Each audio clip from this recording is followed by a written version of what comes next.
Olá pessoas, tudo bem com vocês? Vou fazer uma pergunta que talvez algumas pessoas não entendam o porquê, outras já passaram muito por isso.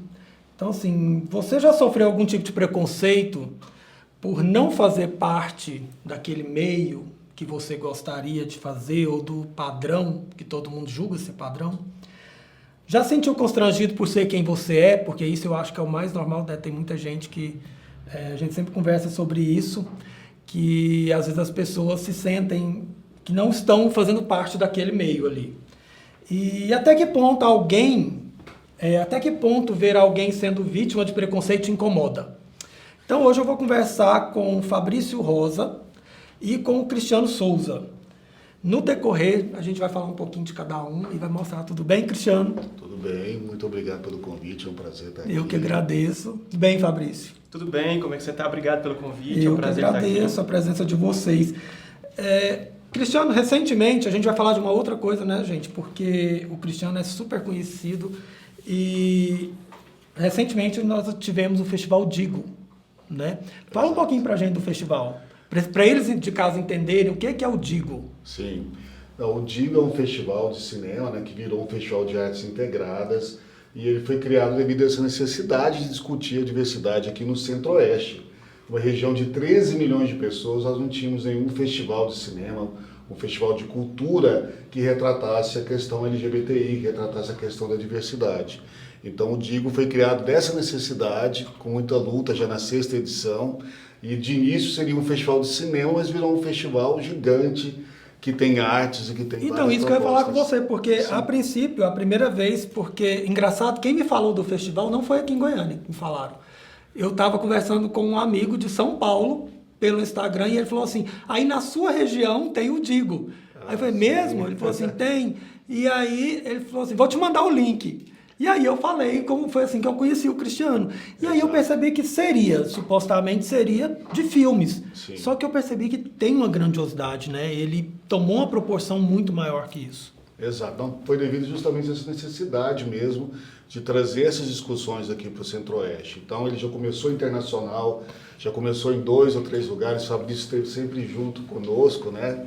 E a gente entendeu que a necessidade é além da cultura. Então nós precisamos falar disso nessa região e trazer essas questões, então através de oficinas, através de debates, através de ações sociais para o público, a gente conseguiu trazer acalento e trazer também uma possibilidade das pessoas criarem um network relacionado à questão LGBTI, de se sentirem bem, se sentirem seguras no ambiente cultural, onde elas podem ver esse espelho todo aí, né? Eu vou ler um pouquinho para vocês, porque é extenso e nem tá tudo aqui, tá?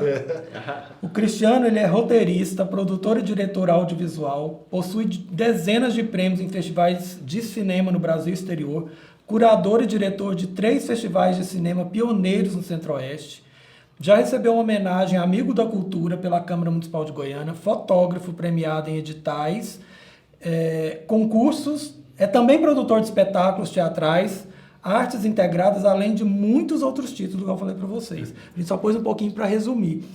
E o Fabrício, que está aqui com a gente hoje, já aproveitar que eu já estou lendo o currículo deles, aí eu já vou passar. Fabrício é doutorando em Direitos Humanos pela UFG, policial há 21 anos, atua especialmente no enfrentamento à exploração sexual contra crianças e adolescentes, no combate ao trabalho escravo, ao trabalho infantil e ao tráfico de pessoas, que eu quero conversar mais com ele sobre isso. É militante do movimento Policiais Antifascismo e também da Rede Nacional de Operadores de Segurança Pública, LGBTQI+, desenvolve projetos sociais com adolescentes em conflito com a lei, crianças com câncer, migrantes, população em situação de rua. E eu sei que deve ter muito mais coisa aí, né, que a gente acaba não conseguindo falar tudo. E é muito isso que eu comecei a falar no início, né, de se alguém já sofreu algum tipo de preconceito. Eu acho que todo mundo acaba sofrendo um tipo de preconceito por ser quem é, independente da causa ou de, né? Mas eu percebo que no meio LGBT ou QIA+, né? Tem sempre alguma coisa. A gente sempre ouve uma historiazinha aqui ou ali, né, Fabrício? Sim. Eu sofro vários tipos de preconceito, eu acho que como todos nós. Eu sou um policial e defensor de direitos humanos, trabalho com várias temáticas de direitos humanos. Então, na polícia, eu sofro preconceito por trabalhar com direitos humanos e por ser gay. E nos movimentos sociais, eu sofro preconceito por ser policial. Mas o preconceito maior, com certeza, é a homofobia. A gente ainda vê no nosso país muita gente sendo expulsa de casa. Eu fui expulso de casa, mudei de Anápolis para Goiânia por isso. Adolescente sofrendo bullying na escola, sendo expulso das escolas. A gente viu uma travesti que incendiaram o corpo da travesti em Recife na semana passada. Há um mês atrás, um jovem foi escalpelado aqui no entorno de Goiás. O pai disse que o corte de cabelo dele era um corte muito gay. Então a gente tem visto todo dia, né, Cristiano? O brasileiro na Espanha que foi morto, mas a população lá não aceitou, foi para a rua para combater a homofobia. Então essa é uma realidade frequente. A Câmara de Vereadores, semana passada, uma série de falas de vereadores homofóbicas, transfóbicas, horrorosas, em pleno século Não, XXI. e eu queria só puxar um ganchozinho disso. Eu vi ontem uma matéria no jornal Anhanguera e eu juro para você, eu fiquei com vergonha de ouvir o que eu ouvi dos vereadores. Eu pela televisão, alguns vereadores usando o palanquezinho ali, aquela coisinha que eles se acham deuses, falando um monte de besteira. Não estou falando da pessoa aceitar ou não o outro pelo fato de ser gay, nem nada disso. Mas vai estudar um pouquinho antes de falar besteira. Tá ali e supostamente tá lá representando a gente, né? Aí eu penso assim, você não peca por ficar calado em vez de falar besteira. E eu juro para você, eu fiquei com vergonha de ter aquelas pessoas ali na Câmara dos Vereadores falando as besteiras que eu ouvi. Sim. Exato. E a gente paga imposto, a população LGBTQIA+, é em torno de 10 a 15%, segundo várias pesquisas. Então aquelas pessoas ali, aqueles vereadores, eles estão bancados pelo nosso imposto, pelo imposto que o Digo, o festival gera, pelo que você gera, e essas pessoas estão ali fazendo discurso de ódio.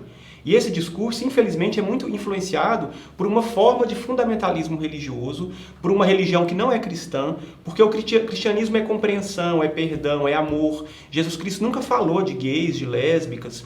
Então eles usam esse espaço para nos atacar. Então essa travesti que a gente falou que foi violentada, e que é todo dia, na verdade, quem autoriza essa violência é a fala desse vereador. Porque nenhum adolescente vai pegar um balde de gasolina e jogar numa travesti Fabrício, mas se tiver aí, uma provocação. aproveitando você como policial, não pode ser tomado nenhum tipo de providência em relação a essas pessoas, porque ali ele não está falando só para aqueles vereadores que estão ali. Tinha televisão lá, ele está falando para todo mundo que está em casa. Com certeza. Existe um comitê de políticas públicas para LGBTs em Goiás, inclusive eu e o Cristiano fazemos parte. Esse comitê está fazendo uma série de denúncias no Ministério Público, na polícia, porque eles falam da liberdade de expressão, mas a liberdade de expressão tem limites. Eles falam da liberdade de fé, só que a liberdade de fé também tem limites. E a imunidade parlamentar. A imunidade parlamentar, ela foi criada para que o vereador, o parlamentar, pudesse combater as violações e não ser perseguido por isso. Só que, na verdade, eles cometem violações baseadas na liberdade Não, parlamentar. eu ainda ouvi um falando assim, nobre vereador, e se o senhor for chamado de homofóbico, pode me colocar junto. Gente, olha o cúmulo do E o absurdo. pior é a questão das fake news, né? Porque eles retratam, por exemplo, a questão da homossexualidade como se fosse ligada à pedofilia, conectando isso ao uso de drogas, a questões negativas, que incentivam todo esse ódio aí, como o Fabrício falou, que todos os dias acontece. Também aconteceu a pessoa agora que fizeram uma suástica, né, na testa e cortaram todo o corpo, usaram um medicamento para ele desmaiar e abusar dele, né, porque esse tipo de situação encoraja e essas fake news são muito sérias. Se um vereador inventa uma história, diz que é uma opção e não uma condição, e que nós não merecemos esse espaço que, como o Fabrício diz, nós pagamos impostos, aí é muito sério e nós temos que saber quem eles são, discutir e realmente sabe uma colocar coisa, essa pauta. eu vi uma postagem no Instagram que eu achei assim, muito pertinente, sabe? Ela tá assim, a aceitação gay, eu não me lembro como que era assim, só vai fazer mal para sua família se você deixar a sua mulher e assumir aquele cara que você pega escondido. Eu achei isso, porque é assim que acontece. É o machão que tá ali defendendo, sendo homofóbico o tempo inteiro, e à noite ele sai, ou ele vai sair com outro cara, ou ele vai pegar um travesti, porque na verdade se ele pegar um travesti ele não é gay, né? Porque ainda tem isso. Porque ele não está saindo com um homem. Então, assim, é a coisa mais absurda. Sim. O nascedouro da violência é a linguagem. É a linguagem que autoriza quem é o público que vai sofrer violência. Inclusive, hoje saiu uma pesquisa nova do Fórum Brasileiro de Segurança Pública, que é a maior pesquisa sobre segurança pública no Brasil. E essa pesquisa demonstra que houve um aumento no número de homicídios em geral, de 47 mil para 50 mil, mas a violência contra o público LGBT foi muito maior. Foi mais de 20% o aumento. Justamente porque essas figuras, como Jair Bolsonaro, incentivam, provocam, fomentam. A violência nasce da linguagem de alguns religiosos, não de todos, a gente respeita os religiosos, mas Silas Malafaia e tantos outros religiosos, Edir Macedo, que nos criminalizam, que nos colocam como doentes, quando na verdade a orientação sexual não é uma escolha, é uma condição humana. Lembrando que o Brasil é o país que mais mata pessoas LGBTI no mundo. Pois é. Que, com muito suicídio e tudo mais. Isso é seríssimo e esse tipo de coisa só aumenta. Sim. Cristiano, e nós estávamos falando naquela hora, o Fabrício falando que sofreu preconceito, sofre preconceito. Você já passou por situações parecidas? Sim, bem parecido também. Fui expulso de casa, né, muito cedo. E olha que nós sofremos várias situações, até né, de estar com um companheiro, alguma coisa de alguém fazer algum comentário e de não ser atendido em algum lugar. E nós somos brancos, heteronormativos, né, com a aparência masculinizada, e nós sofremos isso. E nós temos que lembrar que as pessoas trans, as pessoas, os afeminados, e as pessoas realmente que não conseguem manter essa linha normativa, elas sofrem muito, né, na questão de emprego, na questão de poder comprar um pão. E aí muitas vezes nós mesmos, da própria comunidade, ou as pessoas que não sofrem isso, acabam esquecendo essa empatia, mas uma hora ela chega lá, né? Então a gente sofre muito, mas tem gente que sofre muito mais.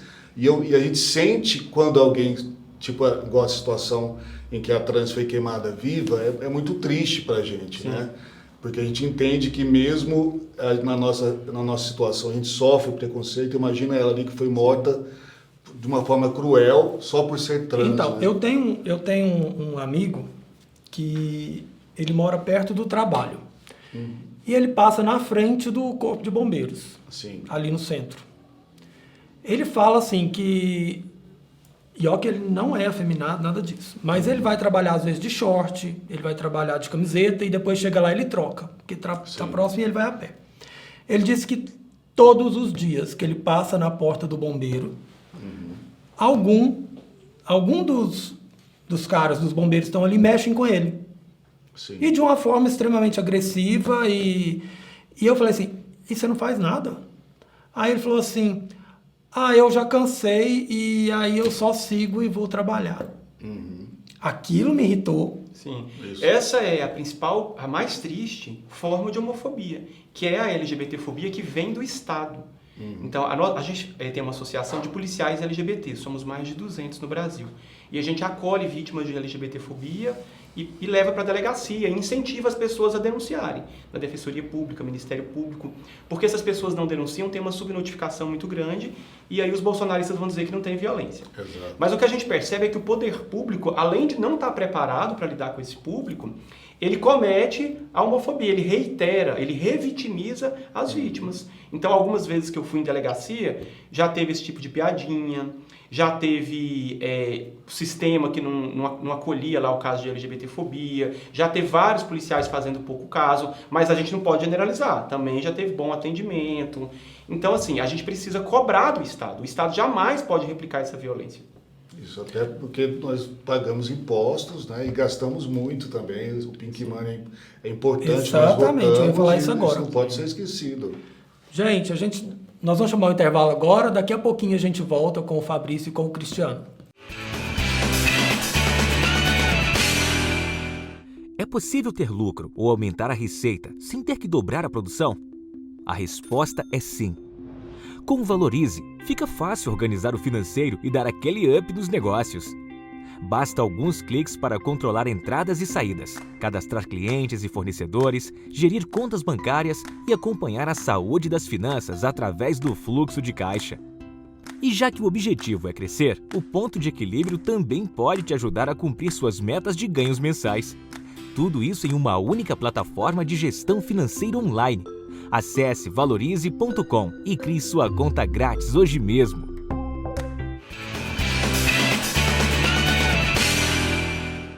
Voltamos com o programa Conta Pra Mim. Estou com o Cristiano Souza e Fabrício Rosa. Estamos conversando sobre assuntos sérios. E, Fabrício, você faz parte do movimento de policiais antifascismo e também da Rede Nacional de Operadores de Segurança Pública. Conta pra gente um pouquinho mais sobre isso. Essa rede de segurança pública LGBT, ela surgiu em 2010, em um seminário de direitos humanos do Ministério da Justiça, onde vários policiais se assumiram publicamente, pela primeira vez até onde eu sabia. E a gente percebeu a necessidade de enfrentar a homofobia e a transfobia dentro da polícia. Vários policiais não são promovidos, ou são transferidos para um local onde não gostaria de trabalhar, são perseguidos. Eu, por não ser tão afeminado, eu sou menos perseguido, mas tem perseguições também. Por exemplo, por ser uma polícia federal, já aconteceu de eu estar em algum estado, aí vou dividir o quarto com alguém, esse policial pede para trocar, não quer ficar no seu quarto, porque sabe que eu sou gay. Ou às vezes pede para mudar na equipe, a equipe lá sai na escala, não quero trabalhar com esse rapaz que é gay. Ou já aconteceu de chefes falarem para eu não falar publicamente que eu era gay, porque isso seria uma vergonha. Então comigo a homofobia é um pouco mais leve, mas com alguns amigos e amigas lésbicas é muito grave. As transexuais são aposentadas à força, agora mudou, depois de muita luta. Então a gente criou essa associação para enfrentar a LGBTfobia nesse lugar que é construído em uma base machista, porque o estereótipo do policial é esse guerreiro, esse homem forte, que não necessariamente nem precisa pensar muito, mas precisa ter músculo. E aí a gente, há 10 anos está lutando, só que a gente percebeu que não bastava só lutar dentro da polícia. Mas muitos têm músculo, mas a maioria tem barriga. Né? Sim, é o meu caso. Mas, Fabrício... Aí a gente começou a receber denúncias. Então, mas aí... Todo dia. Eu percebo que aí nesse caso, assim, às vezes as pessoas falam isso, mas eu já falei isso aqui em relação a funcionários normais de empresa, quando as empresas querem demitir, elas começam a criar problemas, né? Sim. Na polícia acontece a mesma coisa, por exemplo, de falar que o policial, depois que ele se assumiu, por exemplo, ele já não está rendendo tanto igual ele rendia antes, ou ele não está conseguindo cumprir as tarefas, ou ele não está fazendo direito. Isso acontece para não ter que falar assim, vai tirar o policial porque ele é gay. Em todo lugar acontece, na polícia também. Em relação à homofobia, a semana passada teve 2 casos. Um aqui em Brasília, um policial que fez um vídeo, um policial gay, inclusive muito bonito, e aí ele fez um vídeo falando sobre a questão LGBT, nem citou a polícia abriu um processo contra ele. No Mato Grosso do Sul teve um outro que denunciou um coronel por homofobia, por escrito, depois ele foi conversar com esse coronel lá no Mato Grosso do Sul. E aí o coronel, ele não pediu para sair da sala, e os militares têm que pedir para sair, e o coronel prendeu ele por isso. Então todo dia tem um amigo meu, Leandro Priori, em São Paulo. Esse ficou famoso no ano passado. Ele deu um selinho no namorado, no metrô, e aí a polícia abriu um processo contra ele, mas nunca fala que é o selinho. Fala que é porque ele estava com o coldre da arma aberto. Enfim, eles vão dissimulando, criando outras coisas. Aí depois, porque ele pediu em casamento o namorado de farda, que é uma coisa super comum com os policiais. Sim. Até casam de farda, né? Às vezes não. Sim, os policiais casam de farda, é muito comum. Aí se um gay pedir para casar de farda, é negado, ele não pode.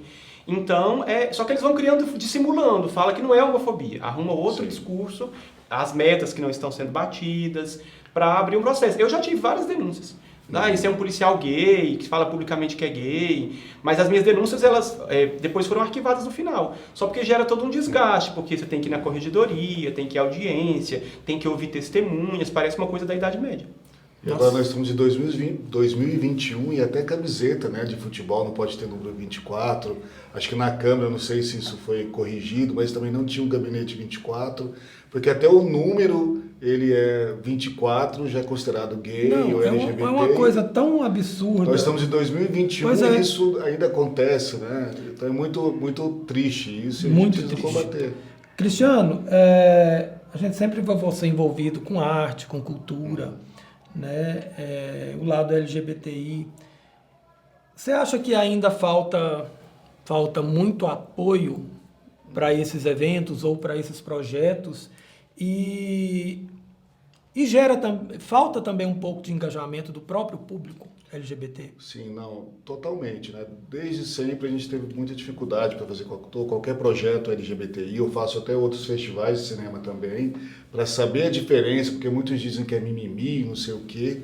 Mas no primeiro momento que eu tentei para um projeto como Digo, eles disseram que praticamente não existiam gays em Goiás. E que se eu quisesse fazer um projeto, teria que ser numa sauna e que eu não deveria gastar, por exemplo, com publicidade, que a publicidade tinha que ser no Facebook da SAL, né? Porque não existia público aqui interessado em assistir, então, um festival de cinema. Então a gente fez, né, com o próprio dinheiro, às vezes o Bruno está aqui também, que sempre colabora, e é sempre com muita dificuldade, porque a gente paga para trabalhar, para o negócio acontecer. Então, E, por solicitar as leis de incentivo, nem pensar. Assim, nós já conseguimos duas vezes na municipal, uma no estado, mas sempre com recursos, brigando. Na municipal existe até uma questão aberta para LGBT e mais, né? Para a gente ter uma possibilidade de ganho, mas é sempre com recursos, com valores muito baixos, e nós não podemos participar junto, por exemplo, de outros festivais de cinema. Estamos sempre relegados a uma fatia muito pequena, que é relacionada às vezes a direitos humanos, para garantir que exista pelo menos, ou de demandas culturais, mas é muito ineficiente. Mas agora nós não temos nada, né? Porque não foi gerado ainda nenhum edital depois desse governo novo. O que a gente trabalhou foram editais de 2, 3 anos atrás. Porque um edital é muito burocrático, você demora 2 ou 3 anos para realizar, existe toda uma necessidade, né, de cuidado da prestação de contas, e a gente faz muito mesmo com a força de todos e todas que participam, vestindo a camisa para o festival acontecer. E você acha que o público LGBTQIA+, ele não apoia isso de uma forma geral, né? Você não pode esperar todo mundo te apoiando. O público, na verdade, é bem diverso. Teve uma edição que nós tivemos mais mães, por exemplo, ou pessoas não LGBT, mas com sessões lotadas. O último festival presencial foi fantástico. E esse networking é muito importante, é muito interessante. A gente traz quase uma centena de pessoas que vêm ou pelo festival ou de forma por vontade própria. E aí essa conexão com o público é gigante e a gente conseguiu trazer muitas novidades que atraiu muita gente. Porque a gente sempre ouve, às vezes, falar assim de que tem preconceito até entre gays. Sim, né? acontece, existe. Sim. A gente não está falando daquele que é o casado escondido, não, é os que geralmente são assumidos mesmo. Não, existe, igual a gente falou dessa questão mesmo, muitos são heteronormativos ou brancos, né? Não tem dificuldade na vida, então eles acreditam que não existe preconceito, e aí às vezes estão em empresa, não contratam uma pessoa trans, porque tem medo de estar ligada à causa, mas ser LGBTI já é ser político, já é brigar pela política, porque mesmo que você seja... você vive na sua bolha ali seguro, um dia essa bolha vai estourar e também todo esse preconceito e ódio que você contribuiu vai chegar até você, essa conta vai chegar, né? Como agora o governador aí, ele se assumiu, mas ele tem um histórico aí também de repressor, né? Da própria questão LGBTI que as pessoas estão cobrando agora. Então, existe um público, sim, que tem esse preconceito, mas o festival ele tem essa discussão. O público do festival, como você disse, agora nas últimas versões online, foram quase 1 milhão de pessoas, 900 mil, 1 milhão agora nessa última edição. A maioria do público é fora de Goiás, realmente, né? A maioria de São Paulo. A gente percebeu também que o público é um público com alto poder aquisitivo, homens brancos e tudo mais. Mas a gente, através do festival e dessa adesão, a gente tenta alcançar todos os públicos. Mas eu acredito que com a existência de festivais e discussões como a nossa, essa comunidade que não apoia a causa, ela acaba entendendo a necessidade desse apoio, porque ela está vendo agora com esse governo que ela está sofrendo também, e também pela cultura e arte, ela entende que é importante se ver na tela de cinema, se ver no teatro, se ver na ousadia. Então, a gente briga muito também com essa comunidade. Eu acho que é muito importante esse tipo de ações. Eu acho que por menor que ela seja, não estou nem falando das grandes, mas por menor que ela seja, qualquer coisa que tire um pouquinho da caixinha, sim, né? Sim. Você faz aquilo funcionar. Fabrício, você também luta, né, contra a exploração infantil. Aqui em Goiás isso é muito significativo ainda, e você tem uns projetos voltados a adolescentes também, né? Sim. Só antes de responder essa, eu acho que é importante todos nós, e você LGBT que está nos assistindo, acho que é importante a gente entender que a homofobia, a transfobia é estrutural. O que significa isso? Que todos nós somos criados dentro de um padrão que é cisgênero e que é hétero, que a gente chama de heteronormativo. a norma heterossexual. Então a gente acaba reproduzindo um padrão que é violentador. Às vezes nós mesmos LGBTs, a gente quer cobrar do outro para ser menos afeminado ou para não usar tal roupa. Então nós LGBTQI+, temos que ter essa noção. Por isso que o Digo é tão importante e tão bonito, porque ele faz essa discussão. Quando a LGBTfobia está ligada com o racismo, a população LGBT negra sofre muito mais. A população LGBT pobre que anda de ônibus, que sofre homofobia nos terminais, nos banheiros, da polícia, sofre muito mais, que é abordada de maneira racista e preconceituosa. Então a gente tem que ter noção de todas essas esquinas onde se encontram tudo isso. Agora, em relação à questão da violência sexual, que também está ligada, né, com a questão LGBT, eu trabalho muito em operações contra a exploração sexual, porque eu trabalho nas rodovias, e nas rodovias tem uma concentração muito grande de motéis, casas noturnas, casas de show, boate. E ali a gente percebe que uma parcela grande de pessoas que são exploradas são travestis. E as travestis, elas ficam nessa condição porque elas são expulsas de casa. As travestis que a gente encontra aqui na região dos motéis em Aparecida, no Anel Viário, nos boates em Goiás em geral, vieram do Pará, vieram do Maranhão, vieram do Tocantins, por causa da transfobia. É por causa da pobreza também, mas mais por causa da transfobia. Tem até travesti de classe média, de uma família melhor lá na cidade, mas saiu de lá porque não suportava a transfobia na igreja, na escola. Então, tem relação, mas também a maior parte das vítimas são mulheres, são meninas negras, são meninas pobres. Então, cada vez que a gente vai numa operação dessa, o que eu vejo ali é um país, um projeto de país que não deu certo. É um país profundamente desigual, cruel, injusto. A metade da população brasileira, e o povo não sabe, recebe até R$450 por mês. Então, são meninas muito pobres, com familiares que às vezes foram presos, que não tiveram oportunidade de estudo, de trabalho. Quando a gente é um país muito rico, é a 11ª potência do mundo, entre mais de 200 países. Então, a riqueza é muito mal distribuída e essas meninas não têm condição de alcançar internet, celular, algo que todo mundo deveria ter direito, e elas acabam sendo exploradas. A gente fala que não é uma prostituição, porque na verdade algum adulto leva essas meninas para essas boates, para esses locais e as explora. Eu tenho uma amiga que ela trabalhava para o juizado de menores e no interior ela falava que muitas vezes eles tiravam um adolescente, um menino ou uma menina de dentro de um quarto de hotel, esses negócios pequenininhos assim, e que geralmente o pai falava que tinha sido a mãe que tinha negociado. Sim. E ela disse que falou assim, ela assustou, porque ela sempre trabalhou aqui, quando ela chegou lá, ela assustou, mas aí ela descobriu que isso era muito comum. Já aconteceu várias vezes do comigo. pai ou a mãe negociar com o caminhoneiro. Sim. Já aconteceu várias vezes comigo. Pela fome e tudo fazer mais. operação em posto, aí bate na boleia do caminhão, lá dentro tem um caminhoneiro de 50, 60 anos e uma menina de 14, 13, 12, 15. E aí o primeiro fato, o caminhoneiro quer culpar a menina. Porque faz parte do machismo estrutural. Não, ela que me seduziu, que é uma loucura. E as pessoas acreditam, porque falam, ela estava com roupa curta, não sei o quê. E o segundo fato que aconteceu algumas vezes, eu ligar para a mãe, a menina falar, é meu namorado, porque a menina quer proteger o cliente. E eu ligar para a mãe, e a mãe falar, não, é namorado mesmo. Porque também a mãe às vezes recebe, às vezes essa menina que sustenta a casa. Então é uma situação bastante complexa, mas a gente tem que denunciar sobretudo aqueles que exploram. As cafetinas, os cafetões, os donos de motéis que às vezes acabam lucrando.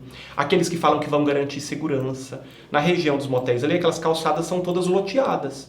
Então eles cobram o aluguel delas e falam que vão garantir segurança para elas, cobra delas um valor.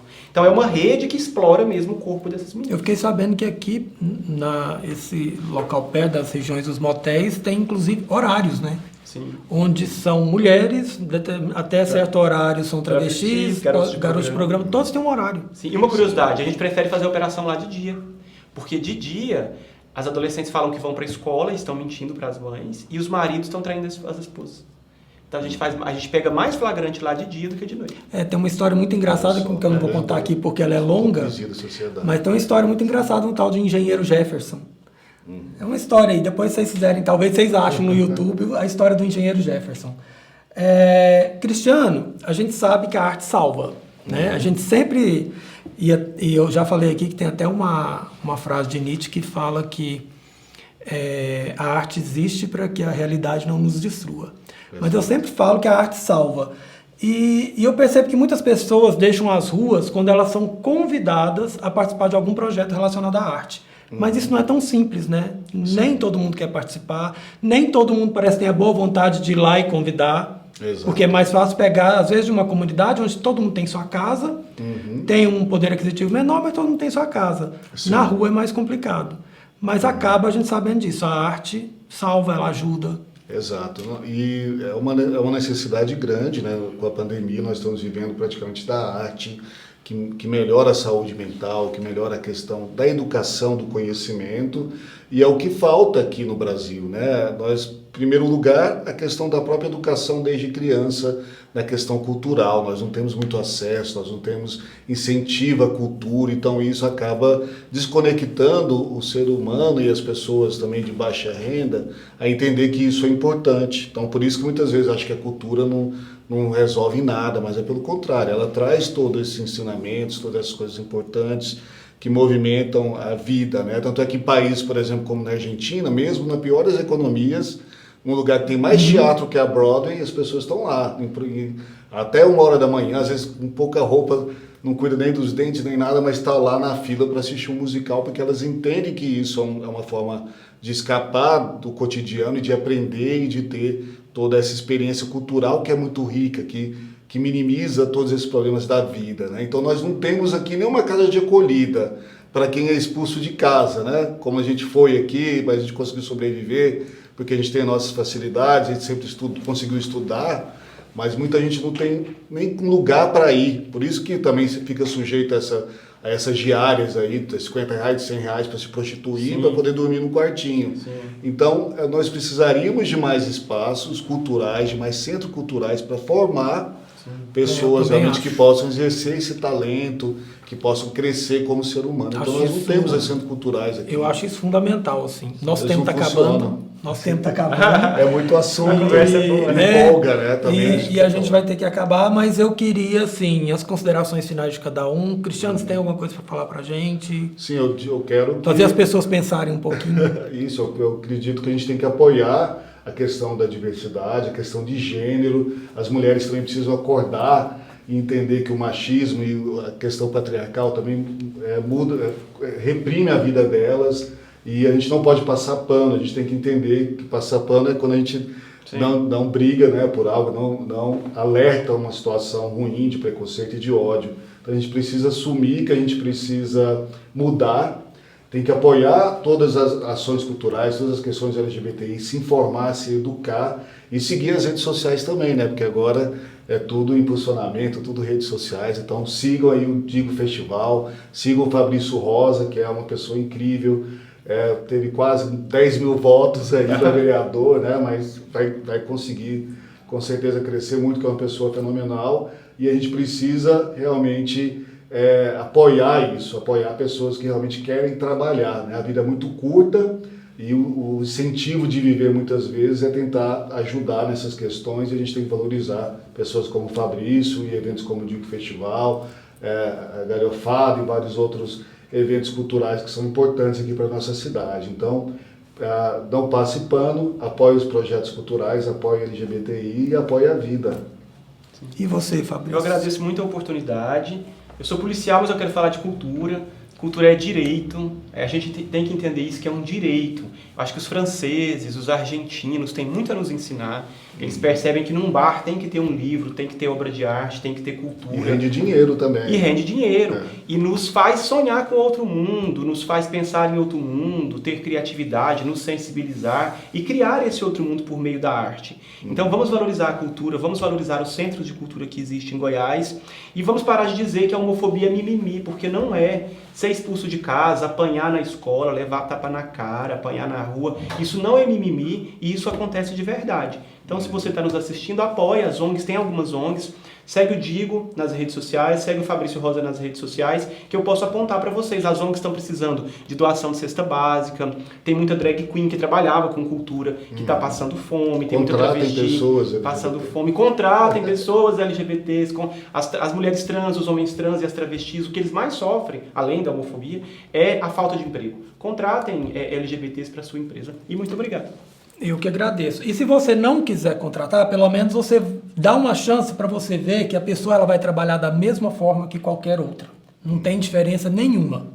Então eu acho isso muito importante, igual eu falo sempre, bom senso, né? E pensar que todo mundo é igual a todo mundo, né? Se você acha que é diferente, o problema está em você, não está na outra pessoa, não, tá? E quero agradecer os dois, mais uma vez. Agradeço muito a presença dos dois. E quero agradecer você que está aí do outro lado assistindo a gente e quero agradecer por nos deixar fazer parte da sua vida. Até o próximo programa. Obrigado, gente. Obrigado.